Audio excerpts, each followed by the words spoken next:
అందరికీ నమస్తే. ఒక్కసారి ఈ సంస్కారహీనుడి మాటలు వినండి, చూడండి. ఈ దేశ ప్రధానమంత్రి రాజీవ్ గాంధీ గారి విగ్రహాన్ని సచివాలయం ముందు పెట్టే కొంతమంది సన్నాసుల విగ్రహాన్ని తొలగిస్తామని ఈ రోజు మాట్లాడుతున్నారు. అధికారం పోయినా బలుపు మాత్రం తగ్గలేదు. నీ బలుపు అనుగదీసే బాధ్యత ఇక్కడున్న మా కాంగ్రెస్ పార్టీ కార్యకర్తలు తీసుకుంటారు. అధికారం వచ్చిన తర్వాత అహంకారం వచ్చి బలుపు మాటలు మాట్లాడుతున్నది ఎవరు? ఎవరి ముందు ఇలాంటి బలుపు మాటలు మాట్లాడుతున్నావో ఒక్కసారి చూసుకో. ఇక్కడ ఉన్న వాళ్ళందరూ చిన్న పిల్లల ముందట ఏ భాష ప్రయోగించాలి, ఎట్లాంటి మాటలు మాట్లాడాలి అని తెలియని సంస్కారహీనుడు ఈ గుంపు మేస్త్రి.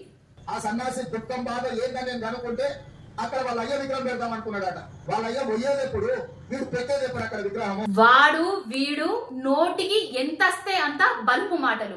నీ ఇంటికి మా ఇల్లు ఎంత దూరమో మా ఇంటికి నీ ఇల్లు కూడా అంతే దూరం. గుంపు మేస్త్రి కర్మ సిద్ధాంతం అనేది ఎవరిని విడిచిపెట్టదు. నువ్వు ఎవరింట్లో ఏం కావాలని కోరుకుంటున్నావో నీ ఇంట్లోనే అది జరిగేటట్టు ఆ భగవంతుడే చూస్తాడు. రాజీవ్ గాంధీ విగ్రహాన్ని పెడుతున్నారు, ఆ ప్లేస్ లో తెలంగాణ తల్లి విగ్రహాన్ని మేము అధికారంలోకి వస్తే మళ్ళీ పెడతాము అనేసి కేటీఆర్ అన్న గారు చెప్పిండ్రు. ఆ తెలంగాణ తల్లి విగ్రహం టాపిక్ నువ్వు వదిలిపెట్టి ఇప్పుడు రాజీవ్ గాంధీ విగ్రహం ప్లేస్ లా కేసీఆర్ గారి విగ్రహాన్ని పెట్టడానికి చూస్తున్నాడు అనే విధంగా నువ్వు మాట్లాడుతున్నావు. అసలు నువ్వు మనిషివా? మతుండి మాట్లాడుతున్నావా లేకపోతే తాగచ్చి మాట్లాడుతున్నావా? ఏం మాట్లాడుతున్నావో మాకైతే అర్థం కావట్లేదు.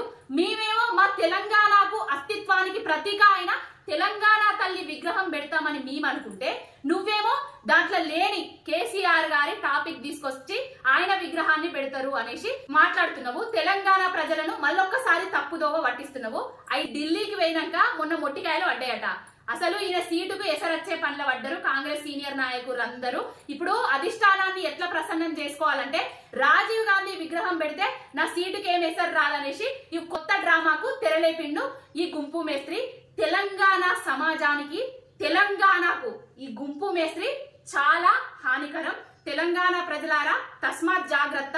ఈయనే మాయదారి మాటలకు